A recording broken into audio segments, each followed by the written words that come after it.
Assalamualaikum warahmatullahi wabarakatuh. Ladies and gentlemen, honorable judges, and esteemed opposition, the motion of our discussion today stems from a national conversation that began when a prominent Indonesian political figure, Fadlizon, publicly proposed the need to revise the tone of our national history books, not to erase facts, but to highlight more positive, inspiring aspects of Indonesian histories of resilience, brilliance, and national pride that too often get overshadowed by tragedy. He argues that our curriculum is overly focused on tragedy and colonialism.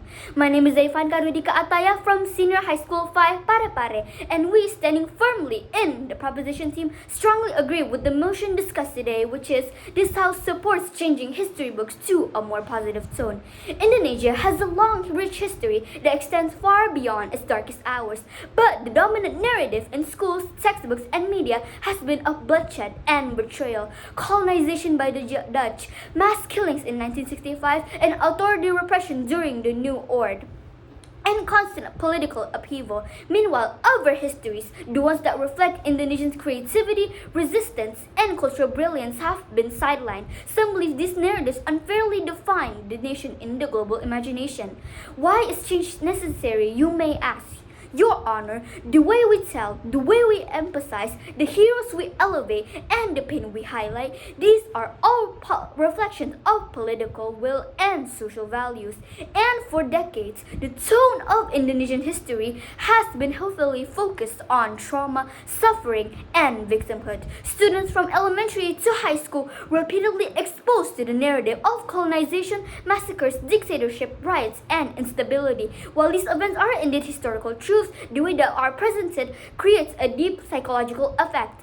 As a result, generations have grown up associating Indonesian history with shame, loss, failure, and passivity. We learn that we were colonized for 350 years, but not that our ancestors resisted every step of the way. We learn about massacres, but not about reconciliation and rebuilding. We are taught the horrors of 1965, but not the movements of reform, democracy, and resilience that followed.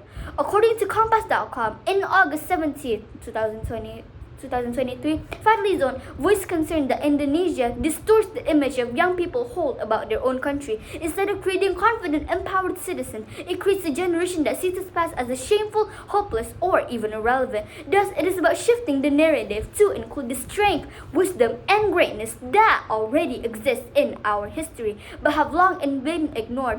When students read about their country's past, they just don't learn facts. They internalize a story about themselves. They learn that Indonesia is a country that suffered, not succeeded, that they come from weakness and not strength. Your Honor, the consequences of a negative tone includes 1. Identity crisis. Students lack pride in being Indonesian. They feel disconnected from national values because they only see pain and not progress. 2. Dependency thinking. By positioning ourselves always as victims, we internalize helplessness and develop inferiority complexes in the global stage. 3. And lastly, digital misinformation. In the absence of inspiring narratives in classrooms, students turn to the internet, YouTube, and memes, where conspiracy theories and dramatization of history run rampant. Third, tone is a political choice. It has always been. Critics will argue by changing the tone of history textbook is dangerous. They will say it opens the door to revisionism. But here's our rebuttal. The tone has always been a choice. History books are never written in a vacuum. They reflect the ideologies of those who read them and the politics of the time. In fact, many history books were influenced or approved during post-colonial and military-backed regimes. They often downplayed colonial brutality, ignored local resistance, and simplified complex truths to protect national unity or diplomatic interests. Your Honor, you may be asking why now? Because the stakes are too high to ignore. The youth today are not passive recipients of education. They are active interpreters of meaning. They are exposed to competing narratives from social media and foreign ideologies. If we do not provide them with a dignified, empowering version of their own national past, we leave them unarmed with the battle of ideas.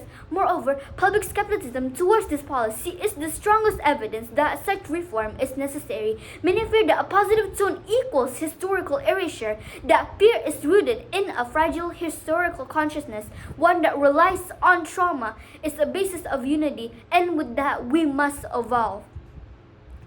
Your Honor, you may be questioning, has history ever repeated itself? Yes, and it will continue to do so if we do not learn its lessons. But those lessons must be complete. We cannot teach about 1965 mass killings without also teaching about reconciliation and human rights advocacy. We cannot disguise colonialism without recognizing the spirit of Sisi Mangaraja. We cannot understand Reformation without also honoring the students who gave their lives to protect democracy. There has indeed been public skepticism regarding this proposal, and we, the government side, take these doubts very seriously. Will this erase dark history? Many fear that by shifting tone, we will whitewash the tragedies of 1965, colonial cruelty, or the New Order's authoritarianism.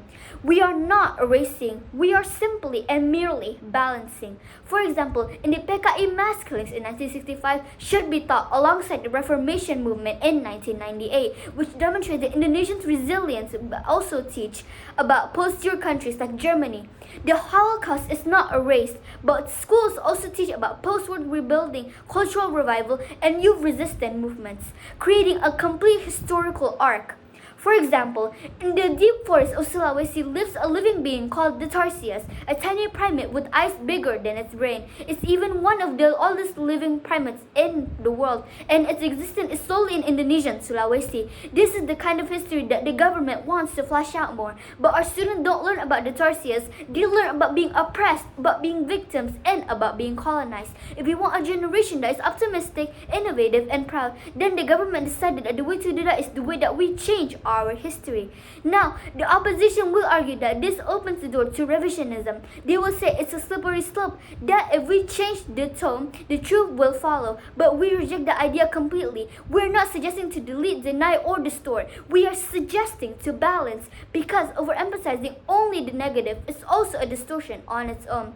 In fact, much of the historical narrative taught in post-colonial countries still carries the imprint of colonial bias. Scholar George Kahin, in his seminal book Nationalism and Revolution in Indonesia, observed that many of the post-independence textbooks were heavily influenced by Dutch colonial archives. These books were often written, influenced, or approved by colonial regiments or post-independence governments eager to maintain diplomatic ties or public order, not necessarily to tell the full truth. As a result, colonial violence is frequently downplayed, sanitized, or even justified. Your Honor, one of the solutions that we can give is 1. Use diverse sources. Incorporate testimonies from survivors, not just elite historians. 2. Empower students. Let them research their own regional history and present in the class. 3rd, train educators. Provide teachers with tools to navigate difficult histories while promoting constructive thinking. And lastly, revise language and imagery. Remove overly dramatic or fatalistic language. Replace it with empowering yet accurate terms. And thus, we proudly stand in support of this nation. That is all from me. Thank you for your kind attention. We'll be